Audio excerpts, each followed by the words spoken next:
Hello and welcome back to my channel, Chess Captures Threats. In today's episode, episode 27 of the Chess Guide, we'll be going over winning with a pawn and a king.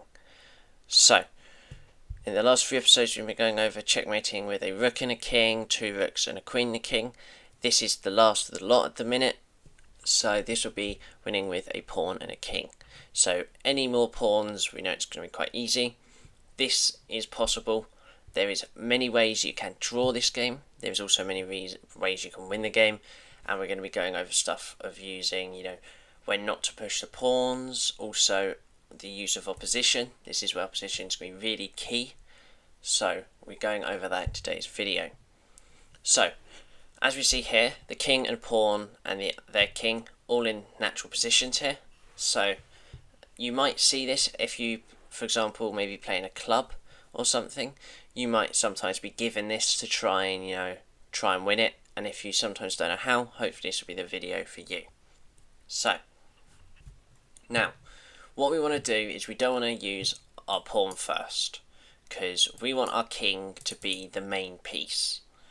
So I'm going to use the king first, then show you what happens if we just use the pawn in front. So we're going to go king f2, try and get in front of the king. Now if they try and go forward, they're going to try and get to the centre and try to attack us. So we're going to move in front of our pawn now, and if they go to king e6, what we can play here is king e4, getting the opposition. So remembering how we talked about opposition when we had the king and rook, with how it blocks these three squares. Now we've got to make sure we get the opposition, because it forces them to make a move. So now what happens here is when they move the king, this is where we now do a diagonal move. So we don't try and get the opposition again, because we're just going to be going the same place there and back. Instead, what we're going to do is when they move here, we're going to go king f5. So what this does is this now lets us have a clear path for a pawn to get all the way up to here. So if the king tries and stop this, we're able to now push our pawn. It does not want to go behind. It wants to obviously try and stop, this square from promoting. So it's going to try and go up again. Now, there's a few ways you could do this. Try and push the pawn again, but this would actually lead to a draw, probably. Yes, it would lead to a draw. So, always have your king in front of the pawn. So, even if it means this, because what we can see here is the king can't come back because the pawn is stopping here, and this king is stopping all of these squares. So now this happens here, and make sure we don't push up too much, because they can just come back down and we're leaving the pawn. So what we do here is we can push the pawn, because our pawn is still behind the king, as our king is on the 6th rank and their pawn is on the 5th rank. And if they try to go up here blocking the square, we play the move king to e6, getting the opposition. So remembering, again, getting these three squares, and wherever they go, even if they go to this corner, we play the diagonal move again, and now we've got these three squares for this pawn just to march down, and the black king can't do anything to stop it, and we will promote. And it's just as simple as a queen and a king. Again, we know how to do it using episode 24, so there is that. Now there's a few other things we've got to clarify over. So if we go back to the beginning here, and instead of king f2, we're going to try if we played e4. Now, the engine, what tells us if it's winning or not, already this move makes it a draw, because when we get the kings up here, sure, we'll be able to protect the pawn, but now we're behind the pawn, we haven't got that opposition with the pawn behind do anything. So let's say we move the king. Now, if they just play moves like this, we could try and get the opposition, but our king is in line with the pawn now.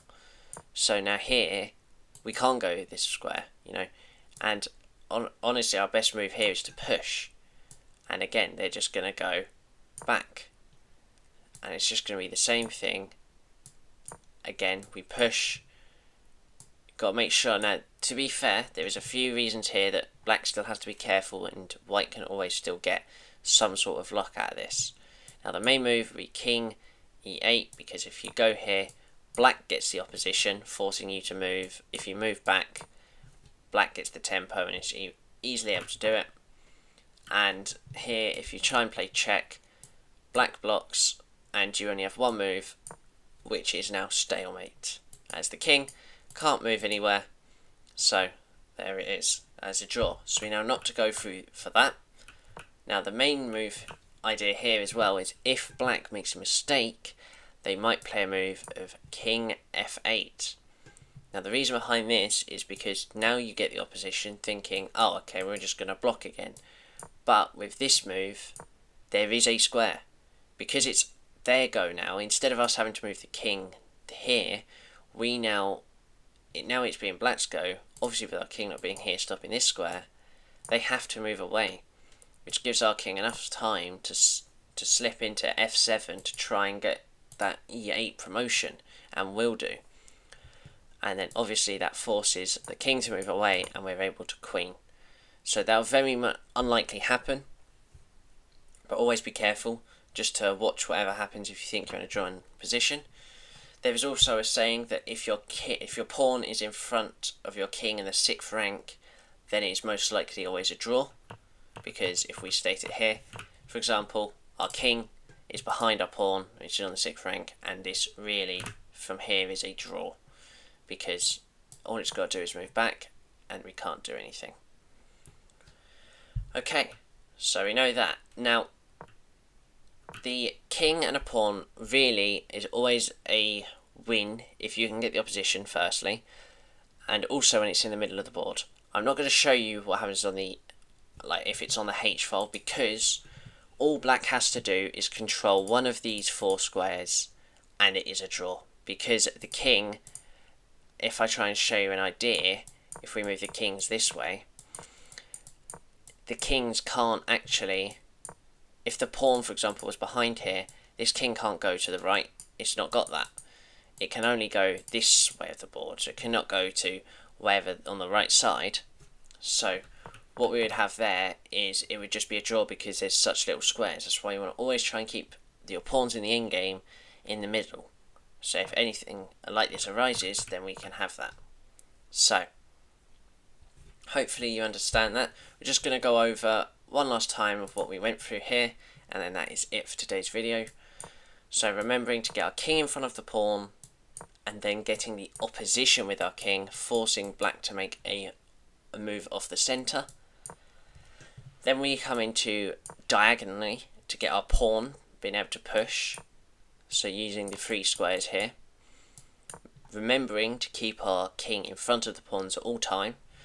So again here, remembering it can't go back down to f5, so forcing it to move. Now we want to push the pawn because we want to keep our pawn and king connected as much as it can. And finally, give one last opposition here so that when they go away, we're able to go diagonally again and we have the 3 squares for the pawn to push.